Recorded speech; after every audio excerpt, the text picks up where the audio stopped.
Study with genius में आप सभी लोगों का स्वागत है। आप देख रहे हैं एक आइकॉन दिख रहा है आपको जो संपूर्ण बैच स्टार्ट ऑन यूट्यूब 20 मई। क्लास 10th के ऑल सब्जेक्ट 20 मई से स्टार्ट हो चुके हैं और क्लास 12 के ऑल सब्जेक्ट 1 जून से होंगे। क्लास 9th 11 स्टार्ट 1 जुलाई से। 9th एंड 12th मैथ्स हाल सभी आपको पढ़ाया जाएगा, पूरा सिलेबस कवर कराया जाएगा।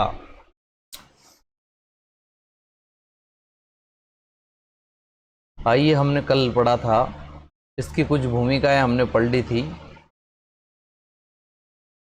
जैसे वास्तविक संख्या किसे कहते हैं, परिमेय अपरिमेय संख्या किसे कहते हैं,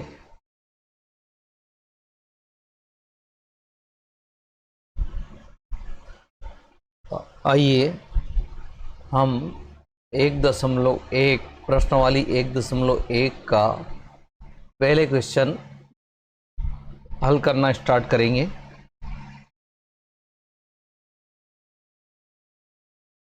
निम्नलिखित संख्याओं को अभाज्य गुणनखंडों के गुणनफल के रूप में व्यक्त कीजिए। सिर्फ अभाज्य गुणनखंड में करना है।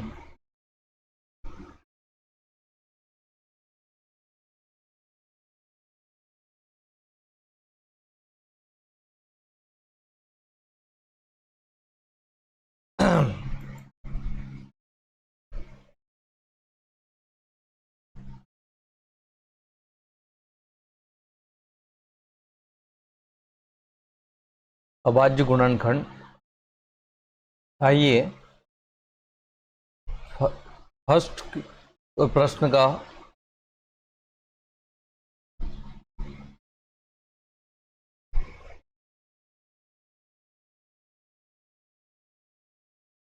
पहला ही क्वेश्चन, फर्स्ट क्वेश्चन है हमारा 140। 140 की अभाज्य गुणनखंड करने हमें, तो 140 के अभाज्य गुणनखंड में इधर आपको रफ कार्य में अभाज्य गुणन कैसे करते हैं ये बता रहा हूँ। ये हमने लिया 140। ये अभाज्य गुणनखंड का रूल होता है कि सबसे पहले छोटी संख्या से, अगर 1 से देंगे तो डिवाइड हो जाएगा, परंतु ये ना तो भाज्य और ना ही अभाज्य, इसीलिए इसको ले नहीं सकते। फिर है हमारे पास 2, जब 2 से लेंगे तो 2 7 14, ये 70 बार आया। फिर हम देखते हैं क्या 2 से फिर डिवाइड होगा, यस। 2 से 2 3 6, 1 बचा 10, 5 दूने 10, 35। अब ये देखते हैं कि 5 से भी विभाजित होगा और 7 से भी, तो पहले छोटी संख्या 5 है इसलिए 5 से लेंगे, 5 7 35 और 7 कम 7, ये रहा आपका। तो हम 140 के अभाज्य गुणनखंड निकाल रहे हैं, तो ये निकलेगा 2 इंटू 5 इंटू 7। हमें प्रश्न में दे रखा है संख्याओं को अभाज्य गुणनखंड के गुणनफल के रूप में व्यक्त किए। बस हमें गुणनफल के रूप में व्यक्त करना है, इसलिए 2 की घात 2 2 है, यानी ये 2 बार 2 है तो हम स्क्वायर कर सकते हैं इसका, 5 इंटू 7। ये आपका आंसर आ गया। ये फर्स्ट का आंसर है। इसी प्रकार हम दूसरा सवाल देखें। इसमें दे रखा है 156 के अभाज्य गुणनखंड करने। तो मैं रफ कार्य में फिर से आपको बताना चाहता हूं कि 156, तो सबसे पहले 2 से करेंगे, 2 7 14, 1 बचा 2 8 16। फिर 2 से लेंगे, 2 3 6, 1 बचा 2 9 18। अब देखो आप कि ये दोनों विषम संख्याएं हैं और अगर दोनों का योग करें तो 12 आएंगे। 12 यानी 3 से कट जाएगा, 3 कम 3, 3 3 9 और 13 कम 13, ये अभाज्य हुआ। तो इसके अभाज्य गुणनखंड क्या हो जाएंगे? इसके अभाज्य गुणनखंड हो जाएंगे 2 इंटू 2 इंटू 3 इंटू 13। अब यहाँ पर भी देखा जाए तो इसकी घात 2 है, इसलिए हम 2 की घात 2 इंटू 3 इंटू 13, ये आपके अभाज्य गुणनखंड हो गए। इसी प्रकार अगला है 38-25। हम अगले पेज में ले लेते हैं इसको।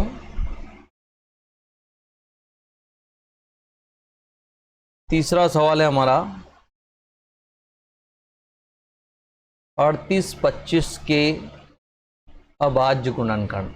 तो आइए हम इसका अभाज्य गुणनखंड निकाल लेते हैं। 38-25, अब आप देख सकते हो ये किससे कटना चाहिए। तो ये 2 से तो नहीं कटेगा, क्योंकि सम संख्या अगर लास्ट में हो तो ये 2, 4 किसी से भी नहीं कटेगा, ये विषम संख्या से ही विभाजित होगा। तो हम 2 के बाद 3 होती हैं, तो 3 से ट्राई करते हैं। 3 कम 3, 3 दूना 6, 2 बचे, 3 सत्ता 21, 1 बचा, 3 पंच 15।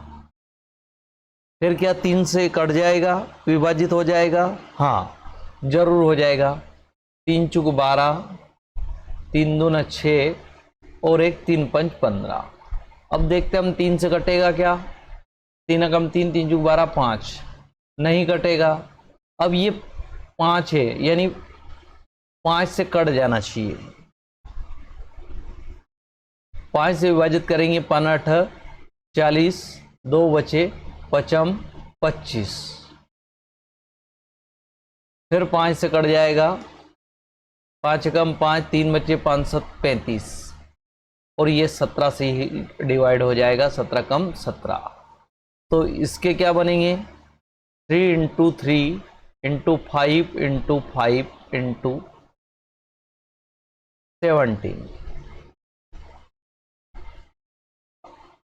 अब यहाँ अभाज्य गुणन की बात है तो हम ऐसा भी लिख सकते 3 की पावर 2 इंटू 5 की पावर 2 इंटू 7। ये इसका भी अभाज्य गुणनखंड हो गया। अगला प्रश्न है हमारे पास चौथा, 4th नंबर का 5005। 5005 का अभाज्य गुणनखंड करेंगे तो हम यह लिखेंगे 5005। अब ये आपको सजेस्ट करना होगा कि ये किससे कटने वाला है। तो ये 5 लास्ट में, यानी ये निश्चित ही 5 से कटेगा, ये निश्चित ही 5 से कटेगा। देखते हैं, 5 कम 5 0, 5 कम 5। अब हम देखते हैं ये कटने वाला 5 से तो नहीं है, अब 1 आ रहा है। अब 1 किसके पाड़े में आता है? या तो 9 के में आता है या 7 के में आता है। तो हम पहले छोटी संख्या 7 है, इसलिए 7 से ट्राई करते हैं। 7 कम 7, 3 बचे। अब 3 बचे तो ये हो गया 30, 7 चुक 28, 2 बचे तो ये हो गया 21, 7 3 21। अब क्या 7 से फिर कटेगा है? नहीं, 7 दूना 14, 3 बच जाएंगे। फिर 5 3 8, यानी ये 7 से भी नहीं कट रहा है, 8 से तो कटना नहीं है, 9 से कटेगा नहीं, ये 10 से भी नहीं, 11 से कट सकता है। 11 कम 11, तो यहां बचा 33 बच जाएंगे। 1, ये 1 4 3 है, इसमें 1 1 घटा देंगे तो ये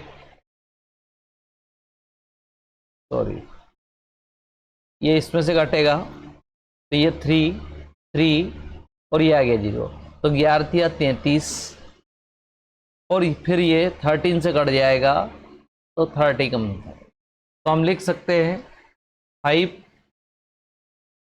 5 इंटू 7 इंटू 11 इंटू 13। ये इसका अभाज्य गुणनखंड हो गया।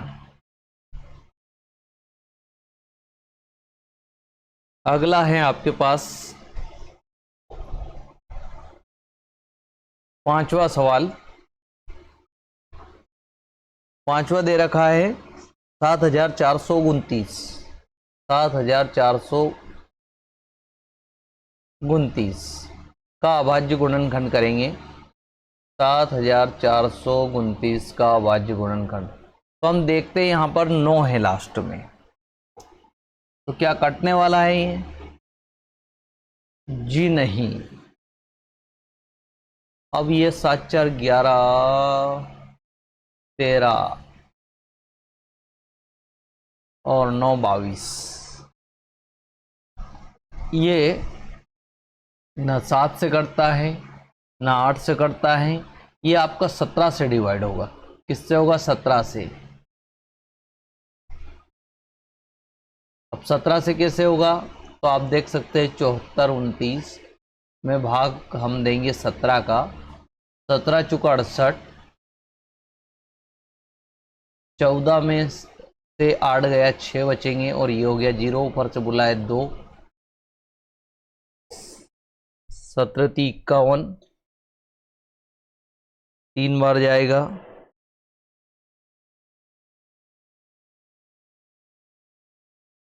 ये 51 घटाएंगे इसमें से तो 1 बचेगा, इसमें से 1 बचेगा, ऊपर से आए 9।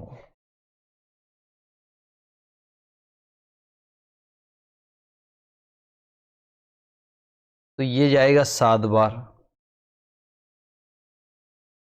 तो ये आएगा 437।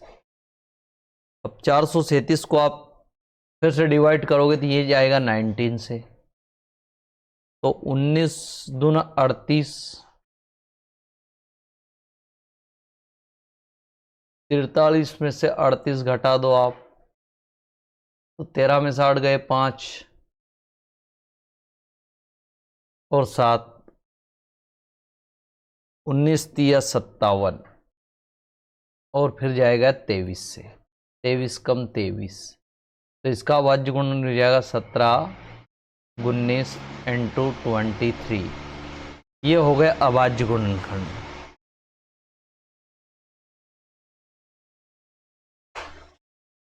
हमने निकाल लिए अभाज्य गुणनखंड। अगर आपको कहीं दिक्कत या समस्या हो तो आप कमेंट में ज़रूर बताएं, हम आपको समझाने की कोशिश करेंगे। मैंने बिल्कुल स्लो ही पढ़ाया है आपको। अगर आपको समझ में आया है तो अच्छी बात है, अगर नहीं आया तो आप कमेंट करके पूछ सकते हैं। हम अगला प्रश्न देखते हैं। प्रश्नावली का हमारे सारे प्रश्न हो चुके हैं। प्रश्न नंबर 2 है प्रश्नावली 1.1 का प्रश्न नंबर 2, पूर्णांकों के निम्नलिखित युग्मों के HCF और LCM ज्ञात कीजिए। हाईएस्ट कॉमन फैक्टर और लिस्ट कॉमन मल्टीपल ज्ञात कीजिए तथा इसकी जांच कीजिए कि दो संख्याओं का गुणनफल HCF इंटू LCM है। तो आइए हम पहले ही सवाल देखते हैं।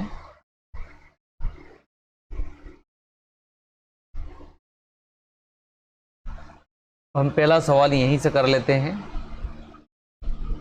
फर्स्ट सवाल, हल।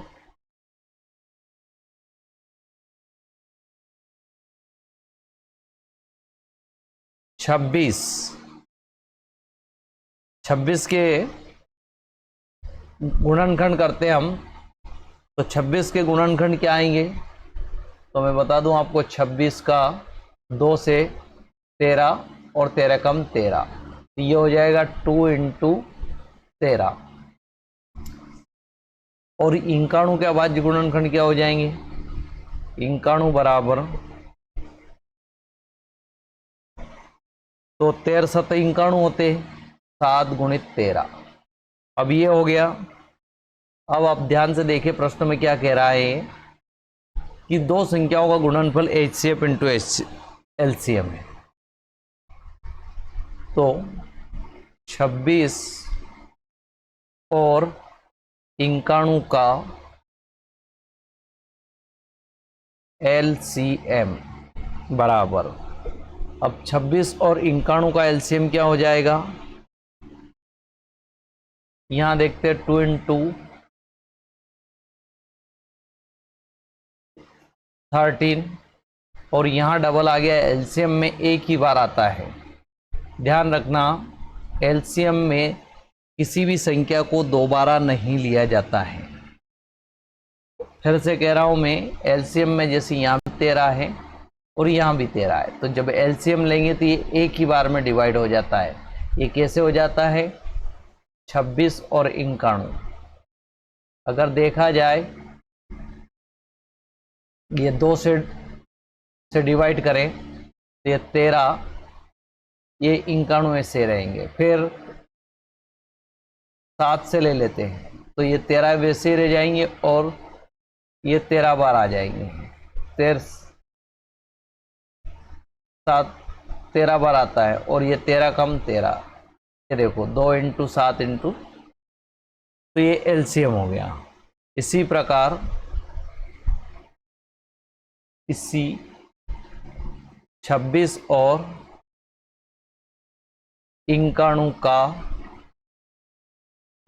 HCF, तो अब दोनों में आप देखोगे 26 और 91 में अभाज्य गुणनखंड क्या है? अभाज्य गुणनखंड में ये देखना है कि आपको जो दोनों में उपस्थित हो वही संख्या हमारा HCF होती है।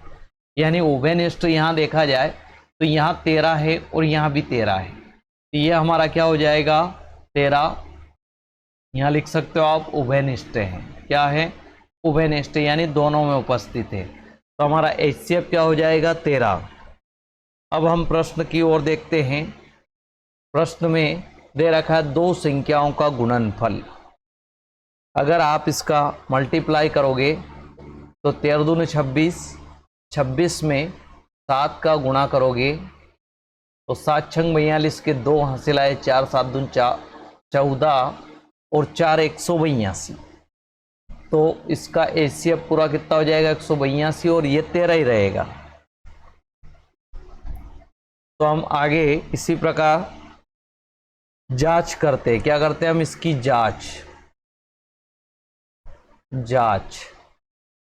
जांच में क्या दे रखा है? जांच दो संख्याओं का गुणनफल बराबर LCM इंटू HCF। अब दो संख्याओं का गुणनफल, दो संख्या हमारे पास 26 इंटू 91 बराबर, ये है LCM 182 इंटू HCF है 13। ये 13 यहाँ लिख रहा हूं मैं, 13 26। अब यहाँ अगर देखें तो 13 दूने 26 के 6 हासिल आए 2,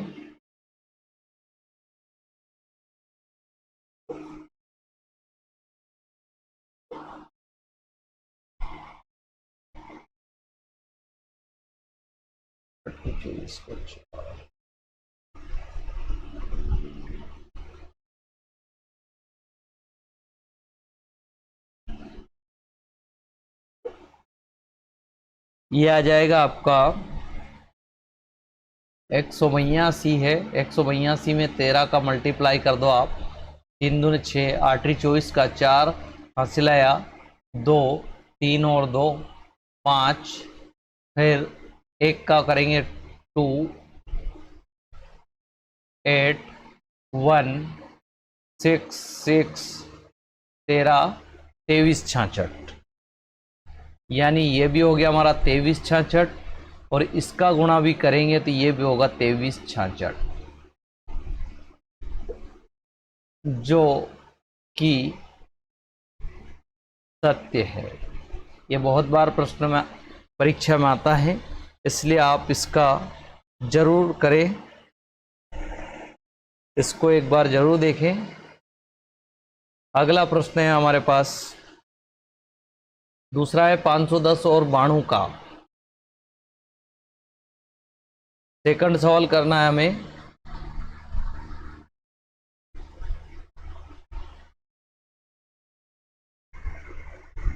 दूसरा सवाल, 510 और 92 हल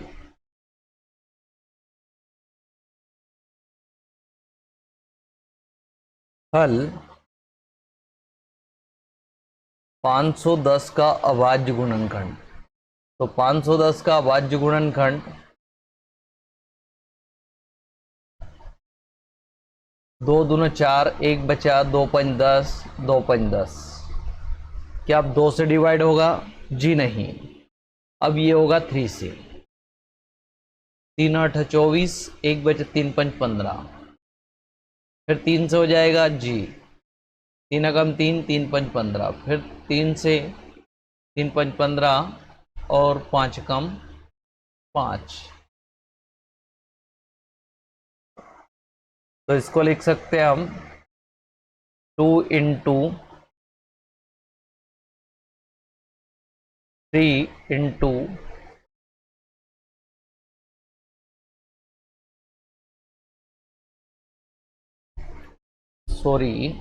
कहीं पे गड़बड़ हो गई है, एक सेकंड।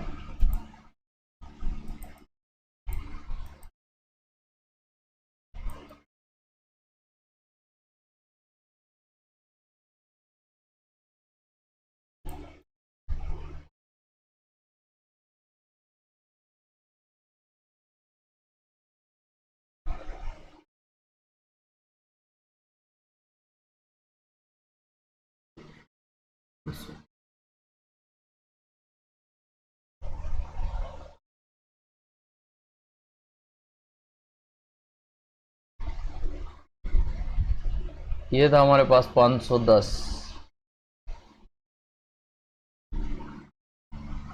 ये 2 से डिवाइड करेंगे तो 255 आया था हमारे पास। फिर 3 से डिवाइड करेंगे, 3 8 24, 3 5 15। फिर ये 3 से करेंगे तो 3 दूनी 6 कटेगा नहीं, ये 5 से डिवाइड होगा। यहाँ पे गड़बड़ हो गई थी। 5 कम 5, 3 बचेंगे, 5 7 35 और ये 17 से डिवाइड होगा ये। तो ये 2 इंटू 3 इंटू 5 इंटू 70। अब इन सारे का अगर मल्टीपल करते हैं हम,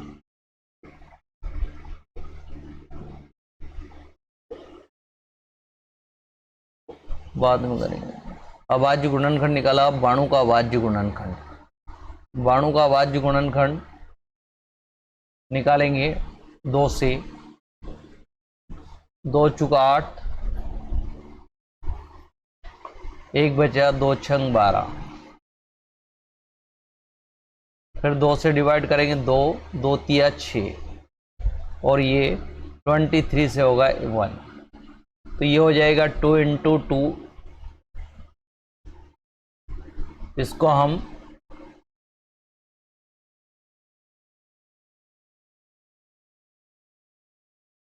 दो बार, इसलिए 2 की घात 2 एक साथ करते हुए 23। आइए हम अब जांच कर पहले 510 और 92 का LCM।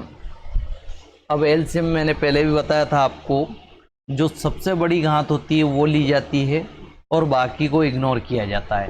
तो सबसे बड़ी घात है हमारे पास 2 की घात 2, इसलिए 2 की घात 2 इंटू 3 इंटू 5 इंटू 17 इंटू 23। अब इन सभी का मल्टीप्लाई करेंगे तो ये आएगा 23,460। 23,460।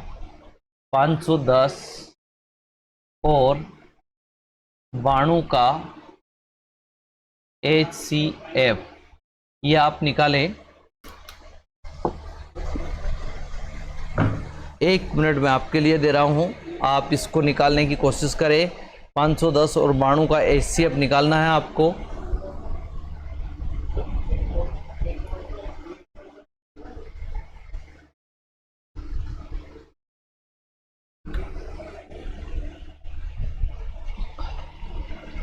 मैंने आपको पहले भी पढ़ाया है, इसमें जो उभयनिष्ठ मिलेगा वही आपका HCF होगा।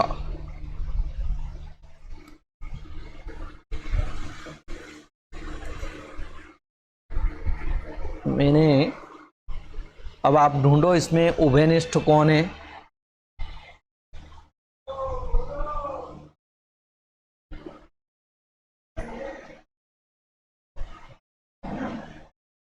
LCM ये देखो, इसमें दो है, ये जोड़ा दो का बन रहा है और ये बन रहा है, इसलिए HCF हो जाएंगे इसके दो।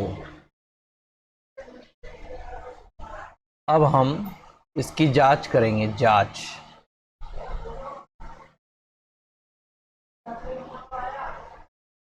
दो संख्याओं का गुणनफल बराबर LCM इंटू HCF। अब दो संख्याओं का गुणनफल, दो संख्या क्या है 510 इंटू 92 बराबर LCM आया 23,460 इंटू 2। अब हमें विशेष ध्यान रखना है कि ये दोनों मान बराबर होते हैं, इसलिए इसमें 2 का मल्टीप्लाई कर देंगे। 12 के 2, 4 दूना 8 ने 9, 3 दूने 6, ये 46,920, तो ये भी कितने हो जाएंगे 46,920, जो कि सत्य है।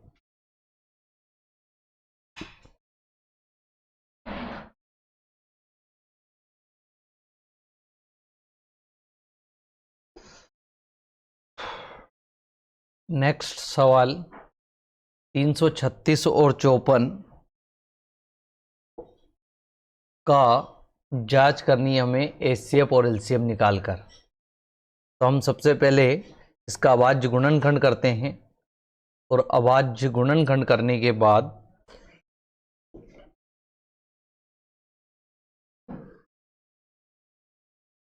थर्ड सवाल हल 336 और 54। 336 का अभाज्य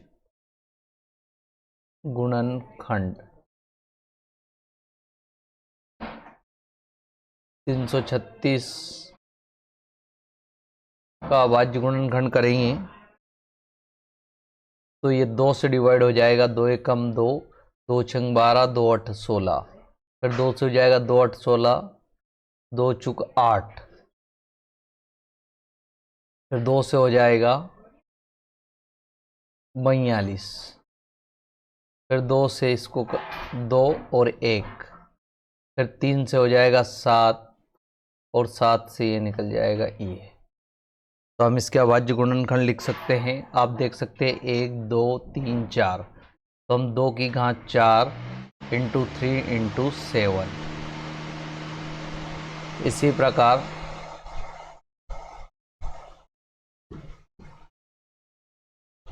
चौपन का अभाज्य गुणनखंड, तो 54 का अभाज्य गुणनखंड 2 से निकालेंगे। 2 दूने 4, 1 2 7 14, 27 आए, 3 से कटेगा 3 नम 27, 3 एकम 3, 3 त्रिया 9, 3 एकम 3, ये हो जाएगा 2 इंटू 3 की पावर 3। आइए हम LCM और HCF निकाल लेते हैं इसका। 336 और 54 का LCM बराबर, अब यहाँ सबसे बड़ी घात है 2 की घात 4 फिर इसके बाद सबसे बड़ी घात है इसकी 3 की घात 3 इंटू 7।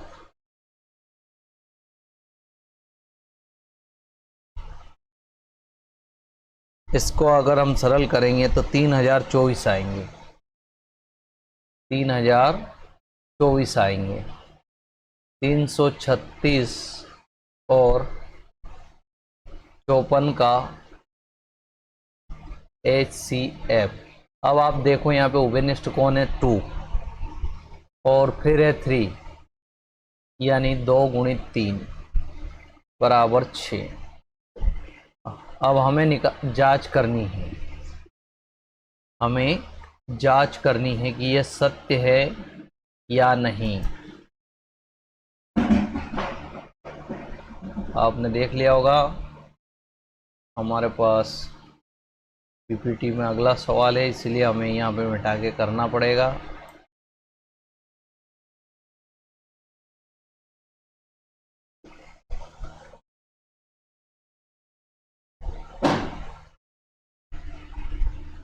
जांच,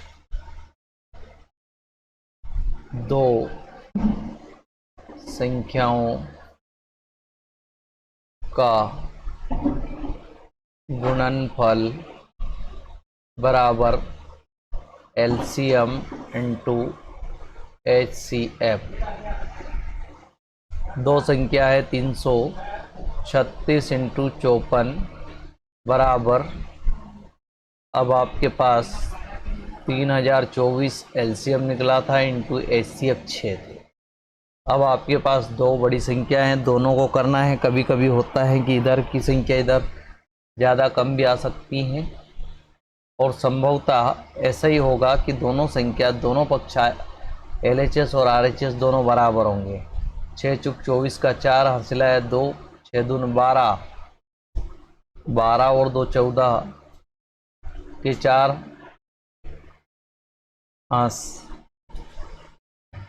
हासिल आया 1 और 6 3 18, 18,144। तो ये भी कितना होगा 18,144, जो कि सत्य है।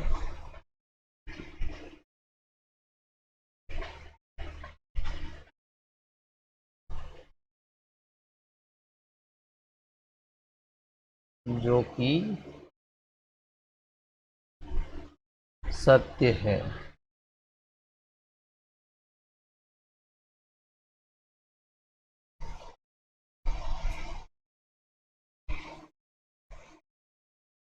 आशा करते हैं कि आपको समझ में आया होगा।